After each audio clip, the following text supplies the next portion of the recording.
welcome back to Crime Besties to another episode of our podcast. How's it going, Emma? Oh, I've had a week. I've had a week. I think we discussed in the podcast last week. My son ended up needing surgery last week, and it's just, the flow and effect of that. Oh, yeah. And I don't know. It's just, I'm looking forward to it being over and done with. And I think he is too. Oh, I bet he is. I can't even imagine being in that brace for this time. So as a kid who is active, I mean, he's doing well. I absolutely love sitting next to him at assembly today. He was good entertainment. I think he was corrupting you though, because were you one of those kids at school who, if you sat next to a naughty kid, you were easily influenced? Maybe. You know how I know that? How? Because that's literally what happened to you today at assembly.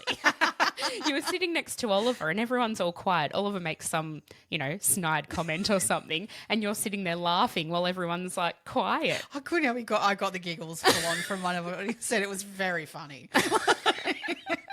He's a classic. I absolutely adore it. He can sit next to me at assembly anytime because, God, that can get boring. Well, today's was especially long. There were so many awards, but two of our kids got awards, so that was nice to see. Yep, we'll take that. Love it. Very, very proud mums for sure. God, yeah. Oh, God. And then the preps go up and sing, and we're all just that's too adorable. They're so cute. While we were sitting at assembly, though, I got a message from one of our friends, and you've got. This is on you, by the way. Me? Yeah, she sent me. She sent me a Happy Friday message with a picture of The Rock. Oh, I love that this is spreading. It's so good that's just infiltrating other spaces now. Yeah. So thanks, Amy. I mean, really, that's appreciate it. And Remind me, I have a clip to show you just to go along with that another time too. I don't think we need to be pushing this out into the ether, but for anybody who hasn't watched our Elizabeth Holmes episode, go back and listen, because then you'll get the reference. Yes, go The Rock. I do have a couple of shout outs as well this week, yes, because we have had so much engagement across our platforms this week. I feel like every week we're saying to people, please like and subscribe and comment, and that's the best way to get our podcast out there. And we are seeing the effect of that now. So thank you guys so much. It is so, so, so much appreciated by us for getting it out there, because we're getting so many more people who we don't know who are just finding our podcast and leaving really lovely reviews. It's so awesome. Open up a comment and see someone just comment and say, you're my new favorite podcast, or, and it's just, it makes our Fridays just so worth doing this, because it is time out of our week, and and I know that we spend time doing all this, but because we love doing it. But then to get that little bit of incentive of people actually enjoying it, and on the other end of it, it's really nice. It's I love great. So thank you. The shout out in particular, and I think you just actually mentioned the exact comment. It was loving my new favorite podcast from Nico_333. Thank you very, very much. Thank you, Nico. And I also caught up with a couple of friends on Monday night for dinner. And one of my friends, who I haven't seen in a few months, she has been listening, and she was so lovely in saying that, again, she listens every week. She takes a bit of time out for herself and listens to our podcast. So thanks, Kath. We really appreciate the support. Oh, I love that it's your me time, to listen to us. Yeah, I was telling Meg about how you take the potty into the sauna and have a bit of a steam away from all of life's pressures and have a listen. So love that. Yeah. Love it. Sorry Absolutely for that hour and a half that you're spending in the sauna, though. I hope you take a giant bottle of water in with you. They're getting a bit long sometimes. Last week's episode was huge. Maria Corp. That was massive. Yeah, that was. That just got released. So, it won't be what you guys have just listened to. But the one that just came out this week, in the week of our record now, that was probably our longest yet. So thanks to everyone who got to the end of it. It was worth it, though. It was worth it because, there's some good stuff in there. Yeah, that's it. That's it. What else has been going on with you? Have you had any other bits and bobs happening? We're cruising along at the moment. It's downhill run to Christmas now, isn't it? Getting through. I know the kids are just exhausted, and it wears off on me. Yeah, and it's term 4 at school. There's so much on. Well, literally, the kids were we're driving to school the other morning, and they go to me, there's a sign on the side of the road who keeps counting down on this, and it's absolutely killing me that each week as we go past this sign, it was this week, oh, Mum, look, it's 6 Fridays to Christmas. And it's piss off. I can't handle this. Is this why you said before that you've urgently got to do some Christmas shopping this weekend? You're feeling the pressure. I'm running out of weekends, you know, I'm like running out of like the time to do it. And it's just, well, I mean, even like the whole, you know, for school and things, that there's only 5 weeks left of school.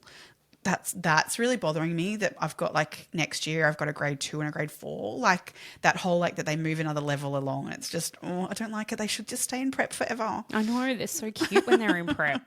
Yeah, the attitude's just not great. Like, can we lose that? Oh, it's all part of it, isn't it? It is. Last year I decided to wait for the Black Friday sales to do all of my Christmas shopping, and that was pretty bloody successful, I have to say. So yeah, okay. I'm trying the same tact this year, so for us, Black Friday's in a couple of weeks. Okay. See, I don't keep track of it. I don't know well, what it is. You know what? There's bloody sales going on everywhere. And also I didn't realise, but there was this like Singles Day. So on the 11th of the 11th, 1111. Right. I think this is also an American thing, but, well, I'm not really sure. But the way I saw it, it's just another day to market and sell people, sell to people. But it's like the single people's Valentine's Day. Okay. So people buy themselves stuff. I don't know. So there were sales for that. But I've written my list, and for the things I know, for the people I know what I'm buying for, that's great. But I find then the people you don't know what to buy for, you really do need to go to the shops and have a look around. Well, that, or, you know, you do online, and it's the delivery. Like, how long is it going to take to get here? And that panic, because I've had that happen. It gets that's closer and closer to Christmas, and that package still hasn't arrived. Yeah. That killed me one year really bad. So don't want to have that happen again. But that's why if you do Black Friday, you've got a month basically until Christmas. You should be right. So I should be right in terms of delivery, and then everything else I'll just go to the shops for. But then again, talking about deliveries, this is hilarious. So I have quite a large dog, right? A large dog is the biggest bloody thing I've ever seen. So I get his food delivered to the house like once every month or 6 weeks or whatever. And so it comes in a 20-kilo bag. Now, I have gates at the front of my house, and they're closed when we exit for the day. And so the delivery just gets normally put like just at their side there, just next to the gate. That's fine. It's dog food. Who's going to steal that, and 20 kilos of it at that? Like, no one's stealing it. And so that normally just gets put there. This week I saw that the doorbell gets hit, you know, and the camera comes on. I checked. I'm like, oh, yeah, it's just the dog food thing. I don't need to talk to him because they'll just put it there. The next thing I had to look back at the camera because I see the guy with this 20-kilo box of dog food looking at the gate, and then kind of like went, I'm going to try. He went to try and lift it and push it over and like throw it over the fence. Did he know what was in it? I assume so, yeah, because it was all like they only deliver like stuff from that store. That I would assume he knows that that's what it is. That it's not breakable or something. But at the same time, I'm like, that's 20 kilos you're fully going to shot put over the gate. Like, it's a tall gate too. Yeah. He did back out, thank God, because I'm like, geez. But then did he leave it? I was worried about him. He did, yeah. Okay, because that would be annoying if he didn't then leave it. That was more my worry, that I was like, then don't freaking drive off again. Like, please that would don't kill make me go to the post office to pick that up. That's annoying. What planet are you on thinking you're going to throw that over the fence? Oh, he was just trying to do the right thing. I find they do some interesting things at my place with parcels. So deliveries are, I don't know, it's always nerve-wracking. Like, where's this thing going to end up? Yeah. 99% of the time there's someone at my house. So my husband's either working from home or I'm home. And on the off chance that we're getting something like special delivered, my neighbour is often home and I can just message her and go, oh, can you quickly pick that up for me? You don't get deliveries very often though. Oh, only daily. I love that you had a bit of a thing going with your neighbour where like can you get that stuff on my doorstep before Peter gets home? I had this was actually a funny story, but when we went to Bali last year, I had this like really drunken day with my mum and sister-in-law. It was so bad. I got back from that and I dropped my phone in the pool. It was so bad. It was. No, that's not bad. That is fantastic. I had the best day. Peter took a video of me that day and I look back on it. I'll show it Peter to you and later. I need to chat.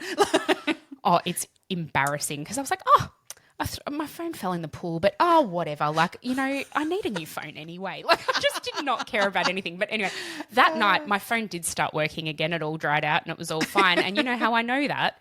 Because I was drunkenly buying all this stuff. Like, I don't even know, doing all this online shopping. Oh, that's amazing. And my neighbour messaged me and she's like, you're getting lots of packages. And I was like, am I? I don't remember ordering anything. And she took a photo of it and I was like, oh. So I look in my receipts and I'm like, oh, yep. Oh, yeah, right. So just did a bit of happy shopping. Did you do good shopping? You know what? Happy with your shopping? You know what? I really did, because I did not hold back. Oh, I love this. I got home from my holiday and it was like Christmas had come. It was bloody brilliant. Credit card got a great workout. Oh, yeah, it did. It really did. Oh, that's hilarious. Anyway, speaking of online, that actually ties into today's episode really well.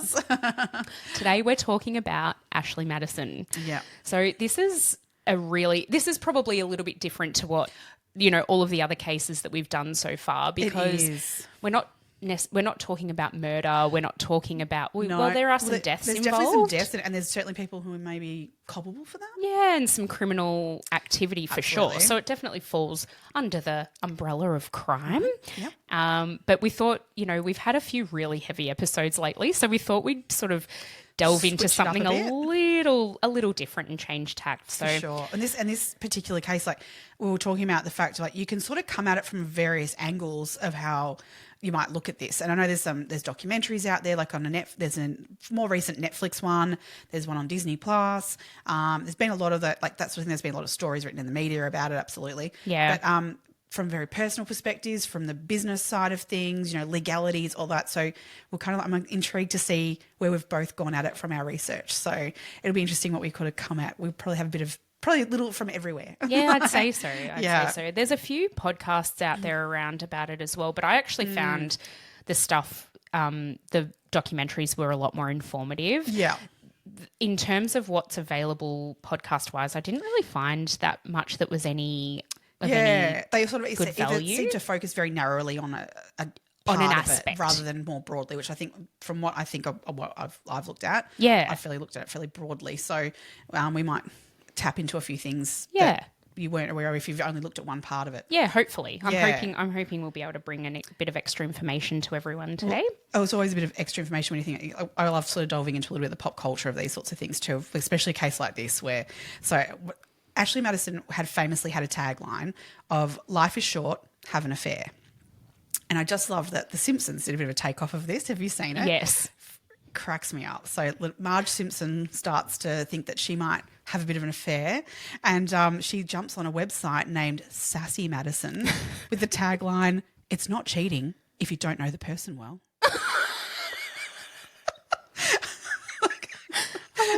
Okay.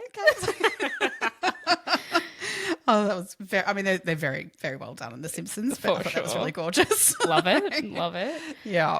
So Ashley Madison was founded in 2001 by a man named Darren Morgenstern. He is not the main player when you read most of what's going on, but it was his idea and he started it. He and his brother actually came up with the name. Ashley and Madison were the two most popular girls' names in 2001, and they thought it sounded classy. Okay. Literally, that is a direct quote. Yeah. We thought it sounded classy. So that's how Ashley Madison, the website, got its name. Mm-hmm.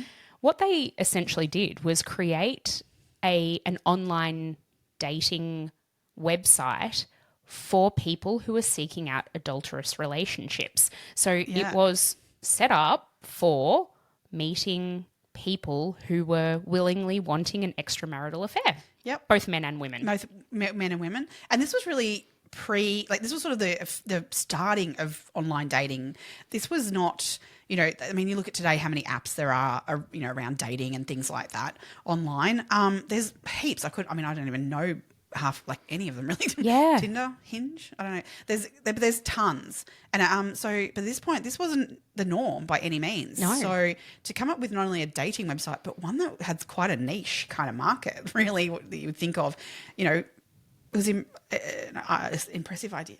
I guess it's very entrepreneurial. It was launched at the beginning of that .com boom when websites kind of took off, and this so much traffic was being directed to the internet, whereas before that hadn't really been a thing. Yeah. So they came about it at the right time. They obviously had an idea that appealed to a lot of people.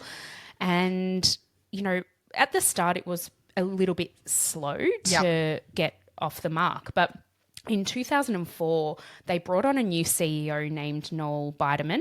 Well, I think 2007 he came in. Okay. Yeah. And he really changed the landscape for and drove the website to being what it was known as when it all... So, well, even to this day, actually. Yeah. So Noel Biderman, he graduated from Osgoode Hall Law School. He began his career as a lawyer. So he represented, it was more of a sports agent. He represented NBA players, NFL, all these sorts of people, even some Olympians, Canadian Olympians. You know, that was where his bread and butter was. Can I just ask, why do you think he went from being a sport agent, which I know is a really lucrative career, to then... I don't know, taking on this role as a CEO. Look, I can understand wanting to be a CEO of a company. That's completely fair. Yeah. But a CEO of something so salacious when you had... Well, I think it was just one of many things he was tapping into in a business world. Okay. He worked at companies like Interperformances Inc., Home Stores Inc., Jump TV. So he was branching out into... Right. Quite a bit of different styles of, like, I think, you know, that entrepreneurial side of things, you know, and I think marketing was really his jam. It was. Yeah. So he became the CEO of Avid Life Media, which was the parent company to Ashley Madison. But this guy he's completely shameless. Like, I don't know how else to describe He's an him. absolute piece of shit. He is. He's horrible. An early quote from him. Yeah. So this quote's in relation to like wives gaining weight, right? Yeah. This is a direct quote to wives gaining weight. It's a legitimate reason for husbands to seek sex outside marriage. Yeah. But that was who he was someone who was a walking bloody headline. Like, you know, and he used that to his advantage to promote Ashley Madison. That was his whole shame. shtick. So basically, his whole idea was that any publicity is good publicity, you know. And so it was he put up these incredibly offensive, big banners, you know, that like people would then. It wasn't the fact of putting the cost up of putting up this, you know, billboard. It was then the talk that went on after it about taking it down. You know? It was so there was actually at one stage he was on the Tyra Banks show. Do you remember that show? Okay, loved it. Yeah. I have seen this clip though. Yeah, but I mean, he put himself in that position where he was going to be, you know, treated pretty poorly, but he knew that would create talk. So there was a guy on the Tyra Banks show whose wife had an affair, and he blamed the website.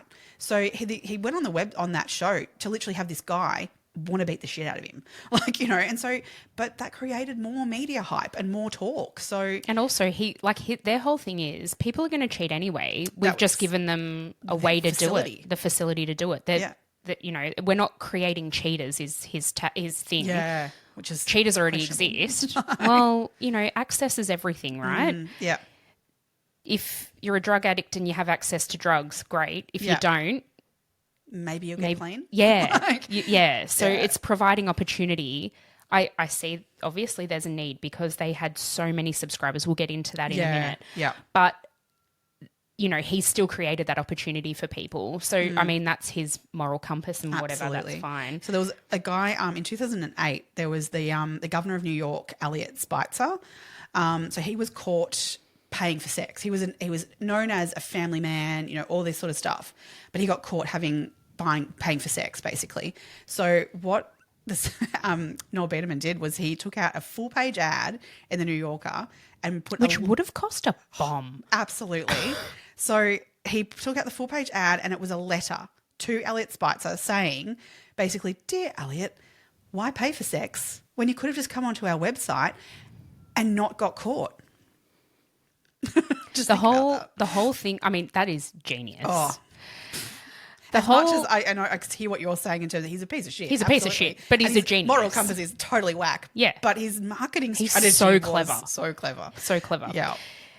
He also came up with a tagline that was something along the lines of when monogamy becomes monotony. Yes. And he's like, that one didn't work because people thought we were talking about wood, like mahogany. I'm like, well, you were talking about wood in a sense. In a way.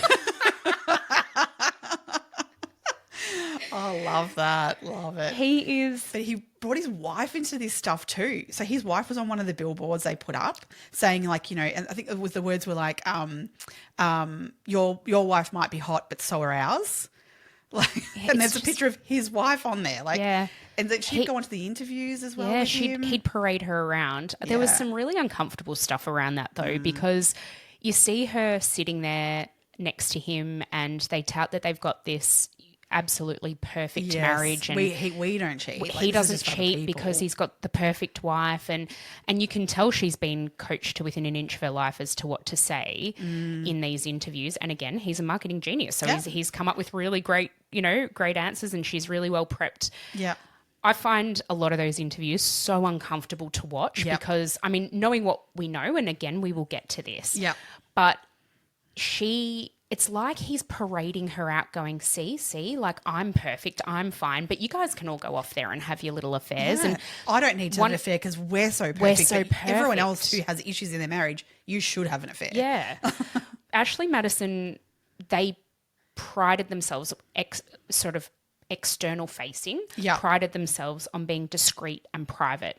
So their whole promise to the people who signed up to the website was, this is secret. Yeah. Nobody will ever find out about this. Yeah. They had really funny ways of keeping it that way. So they used people would subscribe to the website. Yeah. As a male, you had to pay to engage on the website. As a female, you didn't. Great subscription model because you need women. Yep. And women are less likely to sign up for these things. So to incentivize them to do so, for women, it's free. Mm-hmm. For men, they paid on a credit basis. So in order to send a message on the website, so it was free to create a profile, but in order to send a message on the website, you had to buy credits.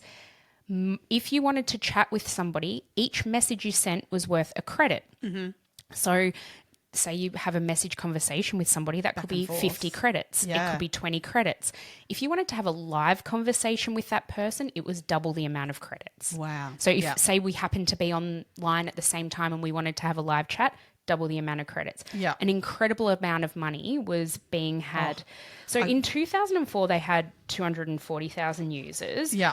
2007, which is when Noel Biederman started, they had about 1.2 million. By 2012, 15 million. Yeah, by 2015, 37 million active users. Absolutely. And what was the percentage? Yeah. What was the percent? Well, what was the percentage though that were men? It was over 75%. So, but again, I've got the figures here. So in 2015, there were 27.5 million males online, and there were 4 million female members.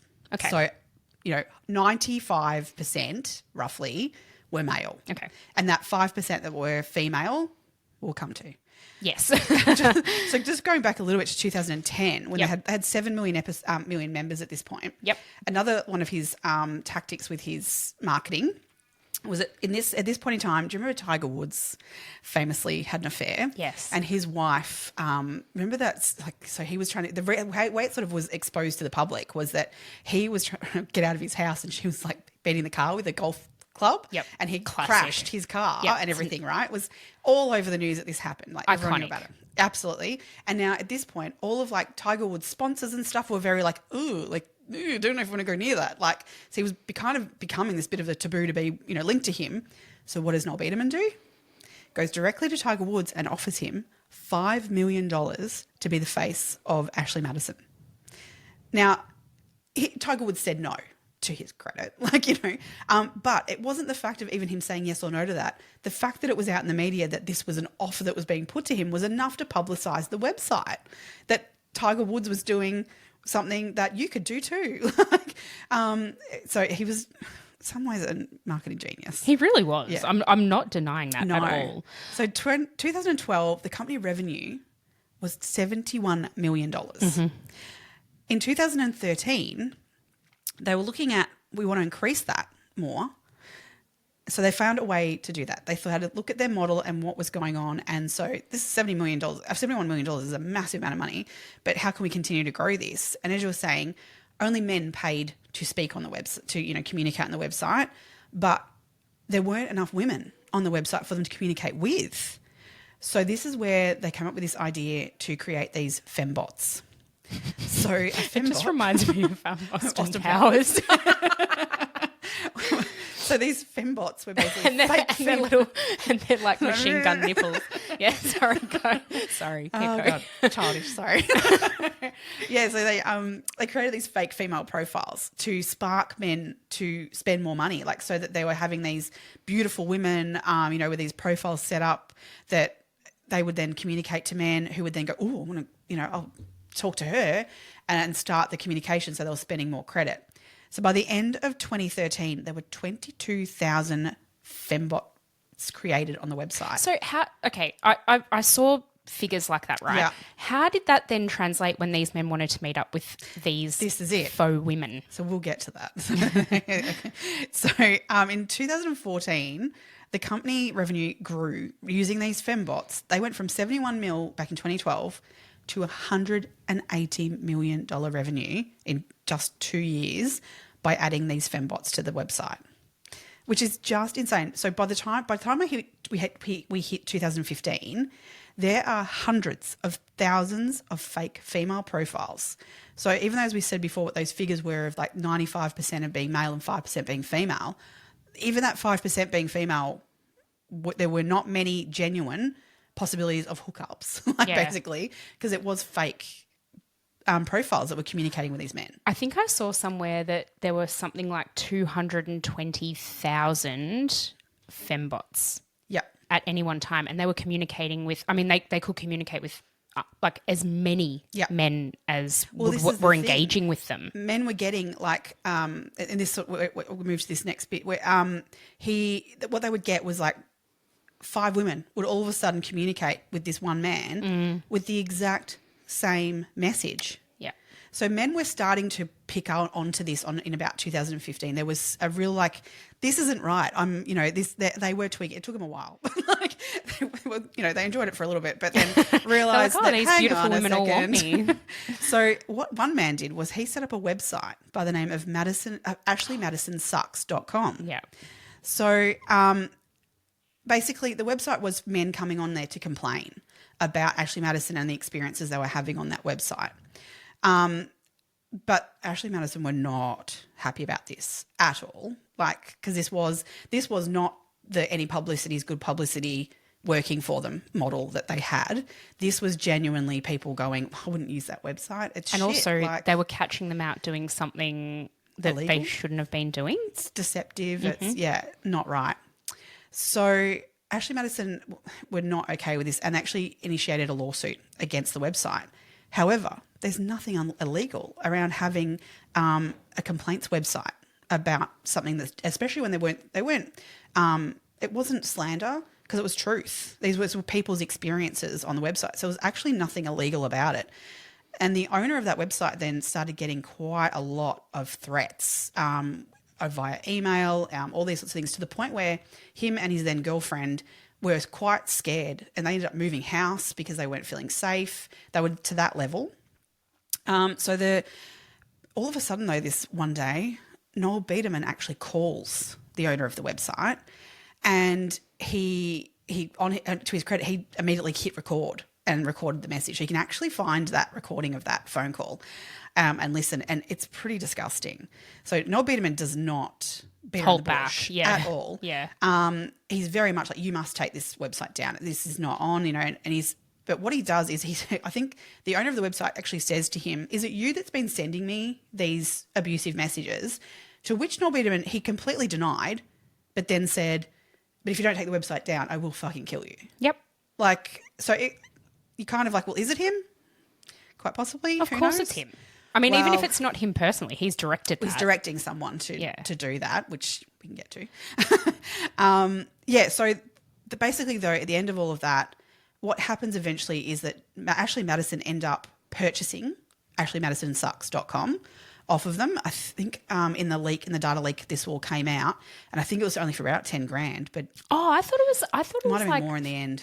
I thought it was something around $50,000. Yeah, right. So it wasn't an insignificant amount of money, but it was like he probably could have gotten him for way more. Oh, I would have thought. Yeah, it would have. It was within their It was within their best interest to have the website taken down. I think they would have paid way more than that. Well, but anyway. I love what he did though. He didn't take it down. No, he expanded it. and made it a review site. And I love how they changed the banner on it. Instead of saying Ashley Madison sucks, it was Ashley Madison sucks, ? Yeah. And then they actually filtered out and flushed out sort of all the negative by overpowering it with positive reviews as well. So that, they didn't remove the negative ones, but it sort of overpowered it by these, you might have had a bad experience, but all these other people had good experiences. Again, marketing genius. For sure. So basically, at this stage also, they're heading towards putting the company public as well. So there's a lot going on for Ashley Madison in terms of how well it's doing. I think it was almost looking at being like $1 billion company at that point. And it was. Yeah. Yep. Yeah. So that's when they were putting it on the stock exchange. Yep. It was valued at $1 billion. Yeah. So, I mean, that's impressive. Absolutely. Yeah. But July 12th, when it comes along, and a Monday morning in 2015, and the workers at Ashley Madison start their day and open up their laptops to find a message. Would you like me to read it to you? Yes. It said, "We are the Impact team. We have taken over all systems in your entire office, all customers' databases, financial records, emails. Shutting down Ashley Madison will cost you, but non-compliance will cost you more. We will release all customers' secret sexual fantasies, nude pictures, real names, addresses. Avid Life Media will be liable for fraud and extreme harm to millions of users." They gave them 30 days to shut down the website. Wouldn't you just stress? Oh, you would shit yourself. Oh, yeah. But also, when Noel Biederman came on board, he employed one of his friends by the name of Evan Back as the VP of sales. Yes. This man, you can see him in the Ashley Madison documentary on Netflix. He's the guy with the glasses. He clearly states in that so he's been employed. He's never really used a computer before. They've paid him back in 2004. 2007. They've paid him $100,000 plus 10% like shares. 10%. Yeah, yeah, massive. $1 billion company. Yep. And he says that the promise of security at Ashley Madison was something we said, not something we did. So they would be shitting themselves. Well, there was a whole... knowing that they weren't actually protecting people's data. No. They had no extra anything in place. They were just saying that they did. They had that subscription level of a full delete subscription. Yeah. Which didn't do any... Like, people were fully paying for something that wasn't even occurring. Yeah, so in order to delete your profile, this was another genius thing they did. Yeah. If you wanted to fully delete your profile and they said they deleted all your data, they didn't. Yeah. You had to pay $19.95, say. Which you would expect. I mean, today's day, like, that just should be a standard. You don't pay for that. If I delete my account, you delete my account. Yeah, but I also totally get why they did what they did. They had people over a barrel. They were collecting so much personal information. They got people to decide, like, they put their height, weight, age, kinks, things, sexual fantasies and preferences in there. Yeah, I'd want that friggin' deleted forever too if I was deleting my profile. Yeah. That, even just shutting down accounts brought the business $2 million odd in revenue a year. Yeah. Just to shut down accounts. So for doing nothing, and they were literally doing nothing. It's not like they were actually deleting this data. No, just going back to the credit side of things, it cost men $149 to buy 50 credits, and you had to spend a credit to send a message. Wow. So that shows how expensive it was. It's $3 a message. Yeah, right. Yeah, just to write back oh, good. Hey, how how's are you? it going? Yeah. Yeah. You'd want to be getting to the point pretty bloody quickly. Hey, let's meet at this place this time. I'll see you there. Yeah, yeah. So no wonder like the fembots created such a big revenue for them. Absolutely. They would keep them on the tag of like for longer and longer to like, and this guy on the other end's probably going like, well, if I keep responding, I might get further and might be able to get her. Yeah, it's crazy. At what point are these men going like, some of these bots, you see the photos of the women, they are stunning. Yeah, and that's what some of them were a bit complaining about on the website, kind of going, these aren't real. Like, yeah, surely not. And that good's not actually messaging me. Yeah. So some of them passed the sniff test, yeah. Others didn't. No. Oh gosh. It's crazy. Yeah. So the breach comes, the data breach, or the impact team have made contact. And Ashley Madison, or their parent Avid Life Media, are shitting themselves. Well, yeah. So they are not in a good place. Like, they are hunting everywhere and anywhere. Like, what can they do to stop this? How have they been able to access this? Who could it possibly be? And all these sorts. This is growing. So apparently the officers were just mental at this point. But only a week in, so they've got 30 days. Though. I mean, that's that's a good amount of time. They weren't being. I mean, they clearly knew what they had. I think these persons, they had the data. They were going to release it, but they've given them 30 days to make the decision of what they're going to do. It wasn't like they were like, tomorrow we're going to release it. Yep. They gave them a massive amount of time to get their shit together and make a decision on what was going to happen. But after only 1 week of that, a guy by the name of Brian Krebs, who was a cybersecurity reporter, or still is, he basically one of the most well-respected reporters around this kind of side of technology. He was a New Yorker. So he was contacted directly by the hackers.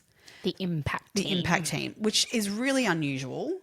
So at this point, obviously, this is not public knowledge that, this hack is potential. No, Ashley Madison haven't, anywhere, obviously. And nor have the impact team. And in my mind, I would think that you wouldn't want it out in the public at all. Like, this would be the worst thing you would want to have happen.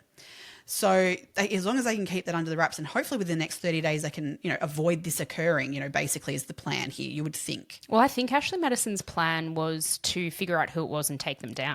That's right. And then that happens, and then this, none of those data gets released, and therefore the people who could have been impacted never even knew it was even a possibility. Yep. That would be in an ideal world in their minds. So this Krebs guy, he gets an email directly from the hackers, and in it were links to snippets, little bits of some of the stuff that they have on them. So they literally, there was a couple of links that he went to. He was like, okay, this is full on. Like, if they've got this, that's bad. Like, but being a genuine journalist, he can't just go and report on this. He needs to confirm that this is legit and that the company is aware of it and all these sorts of things. So one of the links he clicks on actually had a list of all the employees of the company. And at the very top of that list was the CEO. And it had his email address, his phone number, everything. So this guy goes, oh, well, I'll take a pot here and dial the CEO's number and see if he'll talk to me and see if we can confirm this. So you would think, though, if there's a reporter who rings the CEO of the company when this shit's going down, that he would deny. He did not. Nope. It was a 3 to 4 minute conversation where Biederman basically said, look, yep, this is going on. We know who it is. We reckon we know who it is, but we're just trying to work out how we're going to go about this.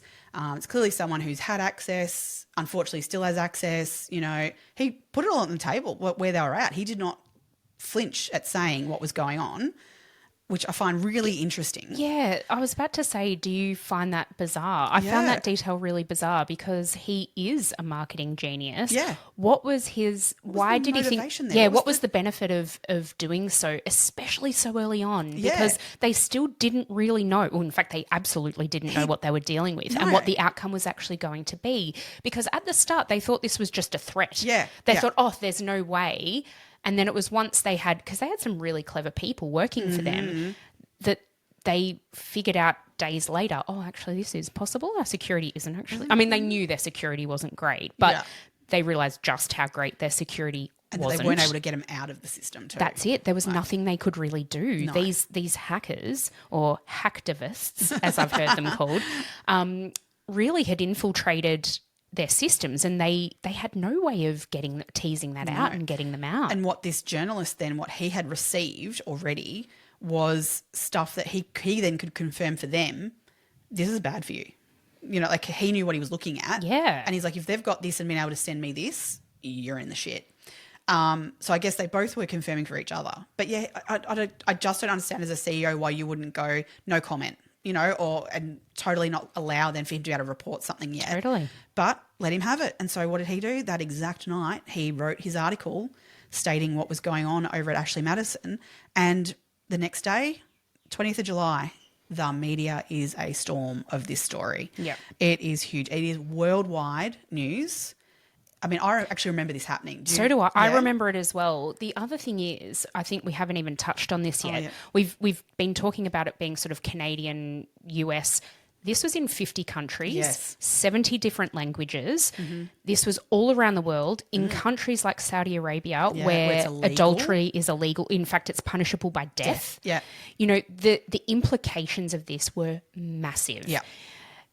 The gravity of that had not yet sunk in. And I don't even know that, especially the reporting of it, that they would have even had time or the wherewithal to consider the impacts of getting this out there. Well, I certainly don't think that someone like Noel Biederman ever considered that. Even if he did consider it, he didn't care. No, he did not give a shit around the people who could be impacted by that at all. No. Yeah. I mean, the setting up of the website even says that. Yeah. I mean, they were active, as in Ashley Madison was active in India, where there were a lot of arranged marriages. And it says, we know your marriage is arranged, but let us arrange your affair. Oh, yeah, right. And which, again, it is incredibly frowned upon in a lot of countries where Christianity and, you know, Catholicism and you know, it was so ingrained. Oh, the impact is absolutely unknown. Yeah. I mean, at this point, it's still only a threat. Like, you know, it's so there's people around the world panicking, going, I'm on that website. Shit. Oh, God, what am I going to do? And so even the threat of it now getting out into the world is enough for people to be in fairly – look, I'm on the fence a little bit of like sympathy in terms of the person who was on the website, you know, that they've put themselves in that position. But yeah, it's impacting so many people. Overnight, they lost something like 2.4 million users who paid to delete their accounts. Yeah, too late. It was too late, number one, but also we already know that whenever people deleted accounts, it didn't actually delete anything. But it goes to show that 2.4 million people acted immediately going, holy fuck. Get me the hell out of there. Yeah. So, I mean, obviously the Netflix documentary, they go into quite a few stories specifically around people that this impacted. But that was only such a small amount. I remember there was a radio station here in Australia as well who tapped into this and like was, you know, searching databases and things for people. But yeah, people were calling in and saying to this Australian radio station and saying to find out whether their partner was on there, on the list or not. Yeah. Oh. Yeah. But even just before it even got released, the data, like that, the level of anxiety for people was very extreme. Yeah. So anyway, we come to August 18th and then again on August 20th, actually, there was 2 dumps of data. Yeah. The press release from the Impact team again came out, and this time it said, time's up. Avid Life Media has failed to take down Ashley Madison. We have explained the fraud, deceit and stupidity of ALM and their members. Now everyone gets to see the data. Find someone you know in here. Keep in mind the site is a scam with thousands of fake female profiles. See Ashley Madison fake profile lawsuit. 90 to 95% of actual users are male. Chances are your man is signed up on the world's biggest affair site but never had one. He just tried to, if that distinction matters. Find yourself in here? Well, they almost failed you and lied to you. Prosecute them and claim damages. Then move on with your life. Learn your lesson and make amends. Embarrassing now, but you'll get over it. And then the torrent file was attached. Yeah, so they released it through a BitTorrent forum on the dark web in a compressed file. So the file was like 10 gigabytes, but it contained something like 60 to 70 gigabytes worth of data in that second dump. The first dump, I think, was roughly 10 in and of itself. My understanding of a torrent is the more it gets opened, the more it gets spread. Yep. Is that correct? I believe so. Peter. I've written down some information about it, but I don't know enough about it to explain it. But basically, they put the information out there that it was accessible to people. The more people then decrypted it, then obviously the information was out there and anyone could access these lists essentially. And then what people were doing was creating websites with the data so that it was searchable, so that you weren't just looking at, you know, because there's 37 million people on that website. You can't, so you have to search through going, my name. Scroll down. Keep scrolling. It was then searchable. People were making it searchable, which I mean, and So they did release everything they said they were going to release. Yeah. They released people's full names, addresses, email addresses, their sexual preferences, so all of that information was put out there. Yeah. Avid Life Media released a statement. Have you read this statement? No. It's really interesting. Yeah, read it to me. At this time, we have been able to secure our sites. Not true. No. And close the unauthorised access points. Also not true. Nope. We are working with law enforcement agencies which are investigating this criminal act. Any and all parties responsible for this act of cyber terrorism will be held responsible. Using the Digital Millennium Copyright Act, DMCA, our team has now successfully removed the posts related to this incident, as well as all personally identifiable information about our users published online. None of that was true. What? That's crazy. How did they get away with that? I don't know, but this then formed part of the lawsuit against them because none of that was true. They were working to try to do that, but the information had already been leaked and they knew what the hackers had access to. They knew what had been tapped into. Yeah. That's just crazy. Just going back a little bit because I found this part of the story really interesting. Before all this happened, let's just say a husband's been on Ashley Madison and a wife finds a credit card transaction that she doesn't know what it's for. And some of these men, like I've seen credit card transactions when I was looking into this where they have, multiple $150, $149 charges in a day because they're buying that many credits to have these conversations, right? Wow. So wives are then looking at credit card statements, ringing up the company. They go through a separate sort of payment portal company. Yeah. Staffed by Ashley Madison. Yeah. They'd ring up the customer service and basically say, what are these charges for? These are unauthorized. And they would say, oh, we're a third party. We take payments for lots of different organizations. We actually can't identify what these charges are for. Yeah. Or you're not the bill holder. We cannot discuss this with you. If the wives then called back with the husbands on the phone. Yep. Which they did because they were like, no, there's something obviously wrong here. We've had all these charges that we haven't paid for. And he'd be playing along going, what's going on? What's going on our credit card? To Ashley Madison's credit again, they would reverse the charges. They'd be like, oh, we're so sorry. That was absolutely taken in error. Let us reverse the charges. Then on the other hand, they'd get back on the phone with the husband and go, get us a new credit card, dude, because otherwise you're in arrears. You can't, you cut off. And they would. They'd go and get a credit card behind their wives' backs and that is started so again. Dodgy that was their business model, I mean, oh my God. I know. It blows your mind, doesn't it? It blows your mind. Can you imagine, I just can't imagine getting a job and going, so when people come up and query their bill, you just need to lie about things and back the husband, basically. Yeah. And there were so many women working in customer service. It sits so uncomfortably with me. Oh, this is it. Where's the sisterhood? Yeah. I just can't. I don't know how. This whole story is all of it. Just the ethical side of it really gets me. Same. And that's where I say, I sit on the fence around this whole. Who are the victims here, and how sorry I feel for a person whose name was leaked? Because that's crap. You should have your data should have been protected as it was promised to you. Yeah. But at the same time, you were doing something that was really fucked up. Absolutely. Let's get into a few of the names that were leaked. Yes. This is my favourite bit. So there were quite a few really well-known people whose names were exposed. The most prominent of which, or one of the first released, so in that first data dump, this person was released, and that was Josh Duggar of 19 Kids and Counting fame. So he's the eldest son of Jim Bob and Michelle Duggar.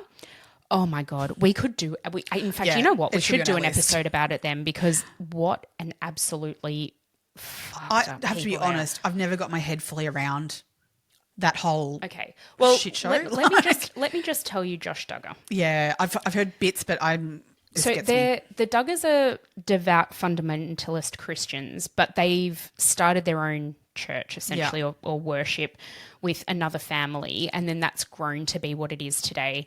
They live by really old-fashioned, outdated values, like women must wear skirts below their knee.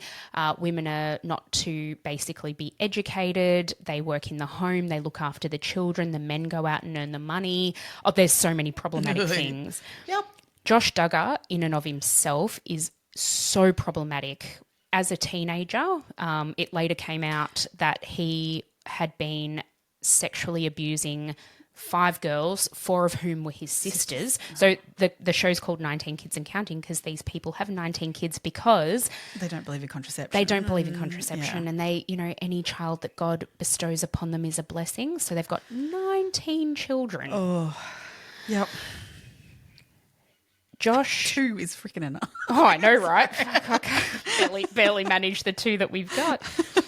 Josh, as I said, as a teenager, sexually abusing his sisters, 4 of his sisters, and a family friend.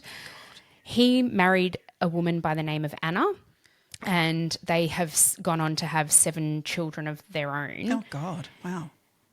So months before the Ashley Madison scandal arose, he was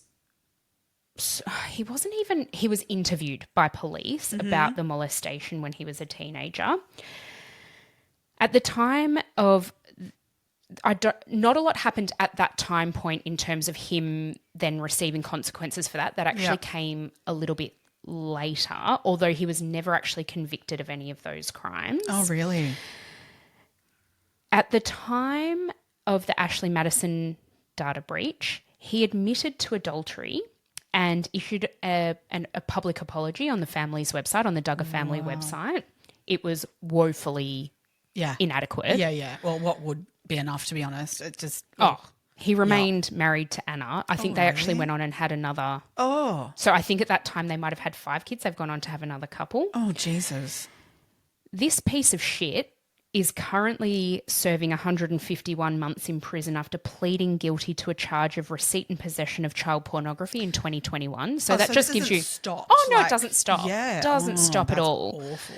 At the time, he was trying to get into Congress or something. Like he was doing something in Washington. And obviously this completely derailed that because the fundamentalist Christians were like, oh, no, we are not. We are not. Even though I was going to say it's so problematic as a thing, but they distance themselves from him publicly. Okay. Yep. Good. Yep, good. So he's one. We then have, I know you love these guys, Sam and Nia. So they were on the, again, Christians. Isn't this an interesting thing? They have a YouTube channel. Yeah.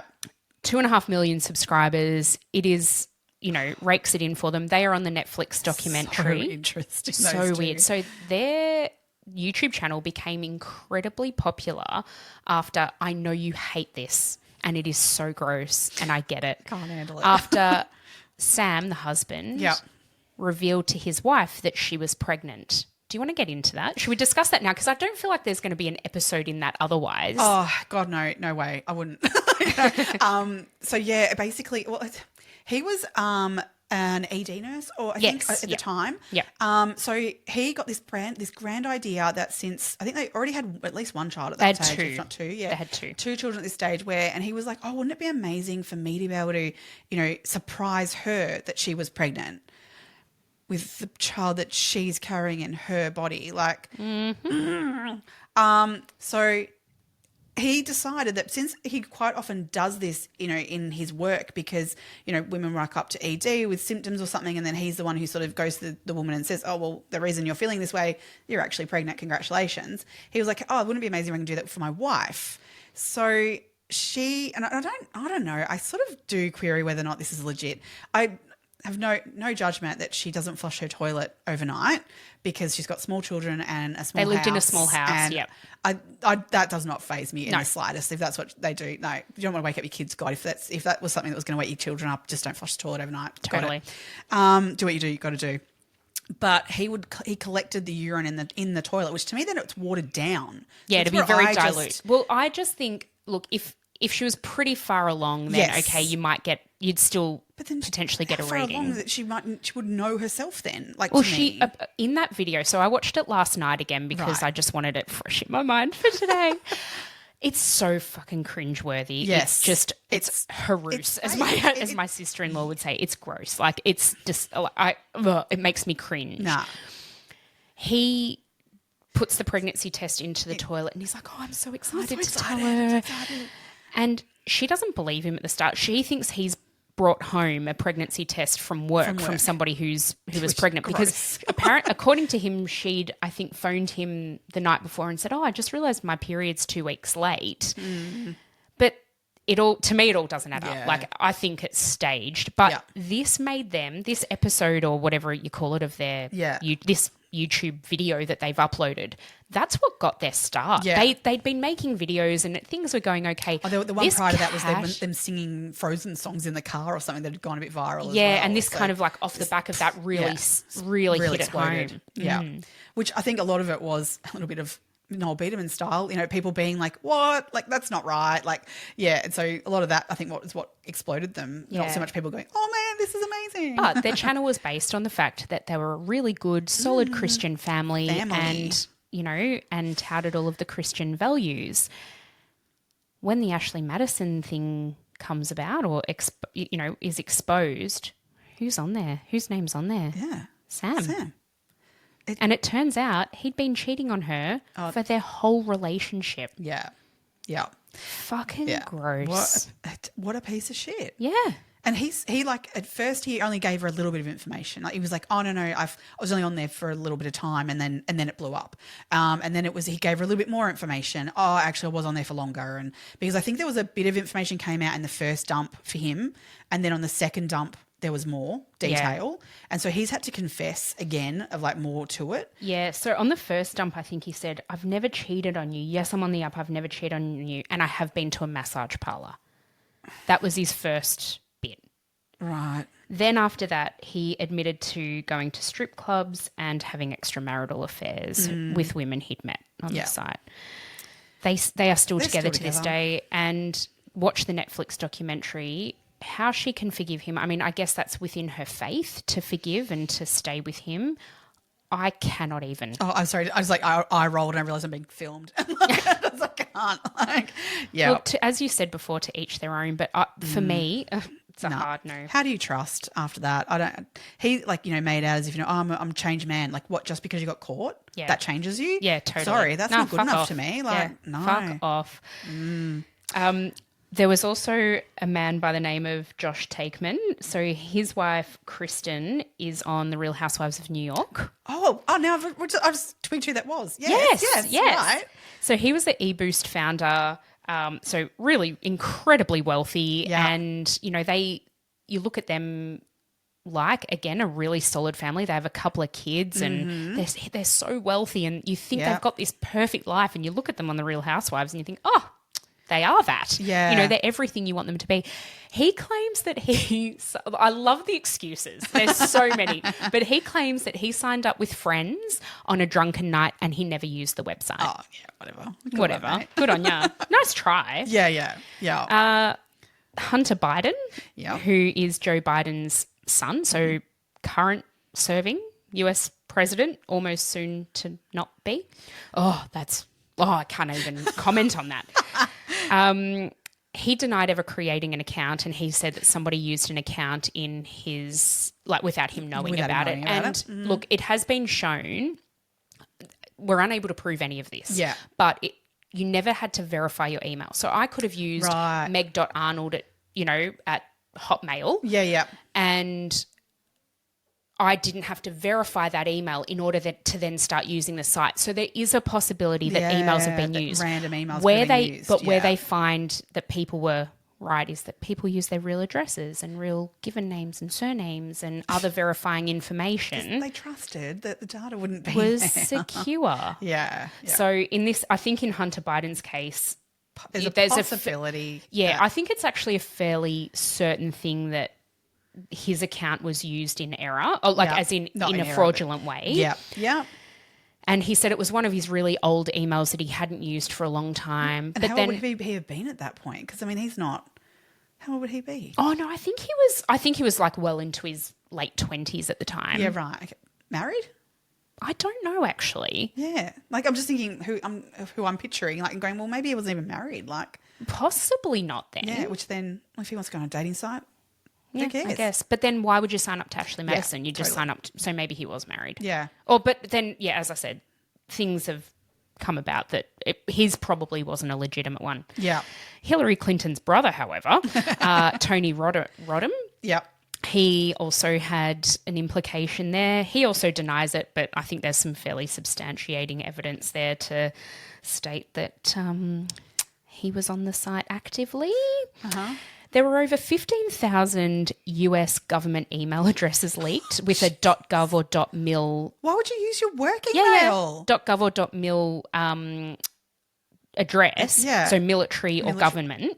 Get a freaking Hotmail or Gmail account, people. Oh, for God's... And a fake one? Like one that you don't use for literally anything else? You fucking idiots. Oh, my God. Florida State Attorney Jeff Ashton, who he was actually the prosecutor on the Casey Anthony trial, which is another case we do not have that on our list, but I need to add it. Yep. He says that he signed up because he was curious. Curious about what, mate? Yep. Jason Doré, the executive director of the Republican Party of Louisiana, signed up. He was later, after this was exposed and proven that he was active on the site, hired by Trump's first administration as chief counsel for external affairs. So it's probably minor in terms of things that some people in that party have done. So why not? I guess, yeah. Let's so not get into that. They're sort of like, no, let's not. I mean, oh no. I don't have the mental capacity for that today. No. So they're just some of the more notable people who were exposed on the site. But there was just regular, next door neighbours. Well, most people were. Yeah. And on that, I mean, it wasn't just, that their marriages then were breaking down potentially. They lost their jobs, people lost their lives. People did commit suicide over this, but there were also people who were being extorted and blackmailed. So they literally, people were searching through the database, finding out, and you could find the person's email address and their contact details by doing that. And they were contacting them and saying, I've found you on the Ashley Madison website. I will expose this to your business, your wife, all this, if you don't send me X amount of dollars. So people were being put in awful situations, even just, your regular Joe Blow, like awful. I mean, to take people already in shit situations and then adding to that and blackmailing people is just so disgusting. Like they've got to be the scum of the earth. Like, yeah. Yep, absolutely. There was one other person who, though, ended up getting caught up in all of this again because the third message was sent by the Impact team. Yep. And this one was directed at Noel Biederman, solely Noel Biederman. And the message was, hey, Noel, you can admit it. It is real now. And then with that, they released all of his emails. Oh, my God. Isn't this and this is salacious. This is like... So these emails, they didn't just... They revealed so much. They revealed a whole lot of stuff that was illegal that was going on within the company. So that's where the fembot stuff really was exposed. As much as people were talking about it and saying it was happening and that it seemed like, yeah, that's what's going on, this confirmed it. There was absolute evidence that they could use in a court case to say the fembot thing was real and that Noel Biederman fully knew about it. Yeah. So that was definitely all there. What else was there, though, was also exposing his own infidelities. And they were infidelities, like more than one, well and truly. So he was doing exactly what all these patrons of his company were doing too. So I just feel so sorry for his wife. Like they're still together. Yeah, but again, we're going back to this coercive control thing that we mentioned. It comes up far too often in the episodes that we go through. She got told what to say, how to parade herself around. She's probably been told that this isn't a big deal and she needs to get over it, and she's had a wonderful life and she's, been able to experience all of the luxuries that him being involved with this website have afforded, because it absolutely, they are so rich. Yeah. So filthy rich. And I mean, that's what's really shit about this. So this has all been exposed about him, like the illegal things he's been doing and the shit things he's been doing to his wife, which he then resigns from the company. But yeah, he walks away with really not a scratch on him in terms of, any impact financially or anything like that. He walked away having made a bucket load of money. Personally. Yeah, personally from that situation. Absolutely. There was a lawsuit brought about the parent company, yes, which was renamed Ruby Corp after all of this came out. there were 24 lawsuits against them in total, stemming from the breach. Yeah. And it resulted in a payout across the 24 lawsuits of $11.2 million. Like, it's nothing. Well, what happened with that was that it was a class action suit where there were 42 members of that class action. And in the process of this, the judge ruled that if the claimants wanted to proceed, they must not be anonymous. So that meant that the number of claimants dropped the minute that happened. So that dropped from 42 down to only 18 claimants. But so that 11.2 million had to go between 18 people. And in relation to how much that company made, it's a freaking drop in the ocean, isn't it? It doesn't mean anything. So that company did not even bleed at all. Like, that meant nothing to them. It didn't matter. Even though they lost the case, they just continued. It didn't stop them doing anything. Not even close. I mean, the website is still active to this day and has very much so. It's got a very healthy subscription base still. Yes. I've got a few figures. To this day, it's still active. So Ernst & Young were employed to do a study of the membership base, and what they found was currently the membership base is far more 50-50 female-male ratio. And generally members are incredibly happy with the security level, but it's almost like a false level of security because they believe that because of the hack already occurring, the company must be very aware of what they need to do now to keep that secure. Do you believe that? No, I don't. No, I don't either. So, I mean, if big companies like, Optus and things like that we know here in Australia who've been hacked, why can't Ashley Madison's website be hacked again?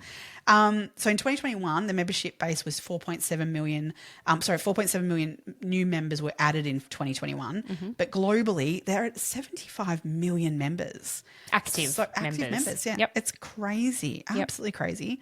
And especially when you think about now compared to when they started, and now there are a sea of apps, as we were talking about earlier, that to have a membership base of 75 million, it's insane. But I guess in some ways, dating websites are far more considered, the norm of what people do to date these days. That's right. But not only that, so are different relationship types. People are more open to open relationships. People are more open to polyamorous relationships. And I get that, but there are websites out there for people other websites wanting that. For sure. So the fact that an adultery website is still so successful. And there's no the societal view on adultery certainly hasn't changed. No. As much as there are more people with an idea of have an open relationship or have, bring other people into a relationship, that's far more considered okay than it was back in the early 2000s. But adultery is still not considered to be okay. So that hasn't changed, but this website continues. But it just goes to show how many people out there are wanting affairs. Yeah.